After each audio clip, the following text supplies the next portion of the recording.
John Wanamaker's Department Store was a department store chain that opened in 1876 and closed in 1995. Thank you for your suggestion.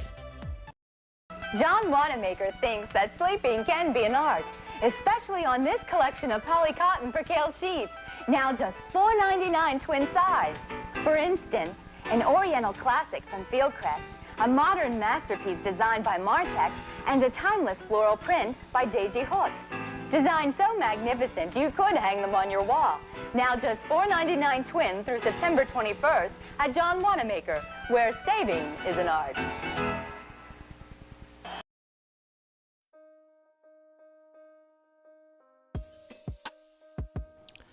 The Wanamaker's Grand Depot was opened in 1876 in Philadelphia by John Wanamaker.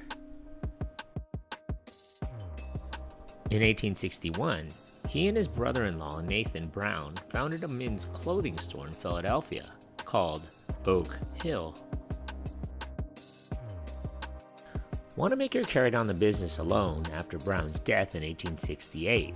8 years later, Wanamaker purchased the abandoned Pennsylvania Railroad station for use as a new, larger retail location.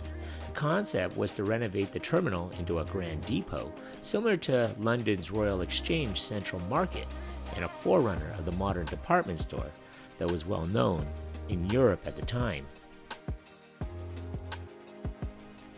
The Wanamaker's Grand Depot opened in time to service the public visiting Philadelphia for the American Centennial Exposition in 1876, and in fact resembled many of the pavilions at that World's Fair because of its fanciful Moorish facade. In 1877, the interior of Wanamaker's was refurbished and expanded to include not only men's clothing, but women's clothing and dry goods as well. This was Philadelphia's first modern-day department store and one of the earliest founded in America. A circular counter was placed at the center of the building in concentric circles radiated around its 129 counters. John Wanamaker adopted the one-price, no-haggle policy, but he took it a step farther. He offered customers a satisfaction guaranteed policy that he backed with the promise of exchange or refund. While other merchants followed suit, Wanamaker was one of the first merchants to run a full-page ad in newspapers, and his endless advertising associated him most with the satisfaction pledge, something he called the golden rule of business. Wanamaker also offered the first restaurant to be located inside a department store, as well as he invented the price tag.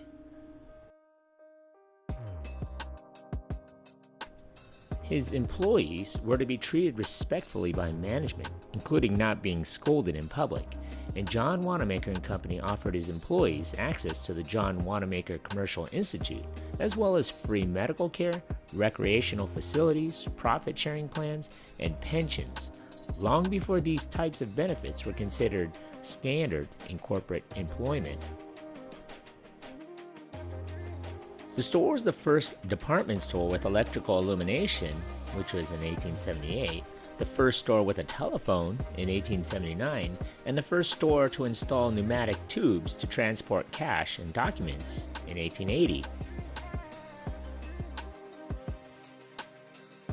In 1910, Wanamaker replaced his Grand Depot in stages and constructed a new purpose-built structure on the same site in Center City, Philadelphia. The new store had 12 floors, 9 of which for retail, numerous galleries, and 2 lower levels, totaling nearly 2 million square feet. The Palatial Emporium featured the Wanamaker organ, the former St. Louis World's Fair pipe organ, and at one time was the world's largest organs.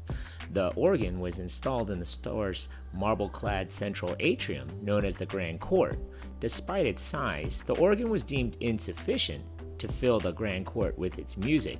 Wanamaker's responded by assembling its own staff of organ builders and expanding the organ several times over a period of years. The Wanamaker organ is the largest fully operational pipe organ in the world with 28,750 pipes. It is famed for its delicate orchestra-like beauty of its tone as well as its incredible power. The organ still stands in place in the store today. Another item from the St. Louis Fair in the Grand Court is the large bronze eagle, which quickly became the symbol of the store and a favorite meeting place for shoppers. All one had to say was, "Meet you at the Eagle," and everyone knew where to go. The store was dedicated by President William Howard Taft on December 13, 1911. Wanamaker would eventually branch out with stores in Pittsburgh, Memphis, St. Louis, Baltimore, Richmond, and Louisville. Ultimately, he expanded into New York City, setting up a business in one of Alexander Stewart's old stores. After John Wanamaker's death in 1922, the business carried on under Wanamaker family ownership. Rodman Wanamaker, John's son, enhanced the reputation of the stores as artistic centers and temples of the beautiful, offering imported luxuries from around the world. After his death in 1928, the stores, managed for the family by a trust, continued to thrive for a time. The men's clothing and accessories department was expanded into its own separate stores on the lower floors of the Lincoln Liberty Building, 2 doors down on Chestnut Street in 1932. This building, which also had a private apartment for the Wanamaker family on its top floor, was sold to Philadelphia National Bank in 1952. The initials on the building's crown read PNB until November 2014, even though the bank no longer existed. Over time, Wanamakers lost business to other retail chains, including Bloomingdale's and Macy's in the Philadelphia market. The Wanamaker Family Trust finally sold John Wanamaker and Company with its under-patronized stores to Los Angeles, California-based Carter Hawley Hale stores for $60 million in cash in 1978. Hawley Hale poured another $80 million into renovating the stores, but consumer tastes had changed by then and customers had gone elsewhere in the intervening decades. It did not come back. In 1986, the now 15-store chain was sold to Woodward and Lothrop, owned by Albert Taubman. Taubman reorganized the business with a shortened corporate name, Wanamakers Inc., and poured millions into store renovations and public relations campaigns. If you grew up in the 1980s, you might remember the 1987 movie Mannequin. Much of the movie was filmed at Wanamakers, as was the 1991 sequel, Mannequin 2, On the Move. The renovations to the stores did not help, as Taubman's retail interests were heavily in debt and the store's combined sales were a disappointment. The Wanamaker building was chopped up and various new tenants, as well as remodeling of the levels, changed the original footprint of the store. On January 17, 1994, Woodward and Lothrop filed for Chapter 11 bankruptcy, and with it, the Wanamaker stores, which were sold to May Department Stores Company on June 21, 1995.